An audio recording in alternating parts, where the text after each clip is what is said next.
Hello and welcome to Ivy Times TV. I'm Sally Turner, joined here today with one of our very own reporters, Patricia Rey Mallen.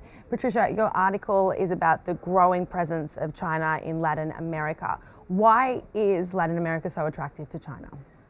Well, the reason why China first went to Latin America like 10 years or so ago was its natural resources. They're interested in like the gold, the copper, or in particularly oil that Latin America has all over, and that was the first reason. And then they have so many things in common economically, they just understood each other pretty well, and that's why they kept on the trade until now when it's picking up.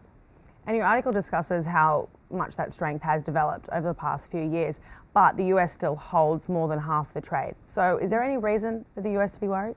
Not immediately, like not right now. It's not like China's not going to take the first place tomorrow or anything. But over time, the US should consider like getting the interest that they showed Latin America in the 70s and 80s, and that's been lower for the past 20 years or so.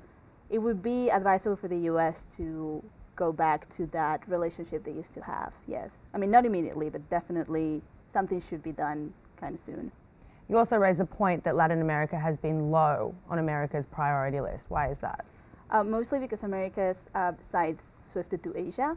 Like Afghanistan and Iraq took a lot of the attention from the U.S., particularly in the Bush years, in the early 2000s, and Latin America has been steady for the past 2 decades or so, like 70s and 80s with all the dictatorships and all the wars, civil wars that were going there. Like the U.S. had a lot more presence, but once that got steady, their attention swifted elsewhere to like Central Asia.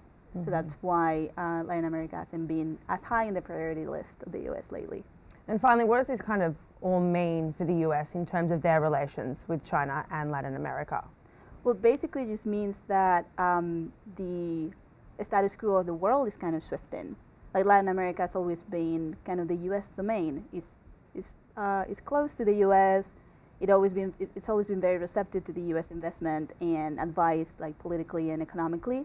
But now, like Latin America is more confident and more united, and it's getting interest from other parts of the world. So basically it's like they're feeling like the prettiest girl at the party right now. So they can choose whoever they want, and the US just needs to up out their game if they want to still have that presence that they used to have.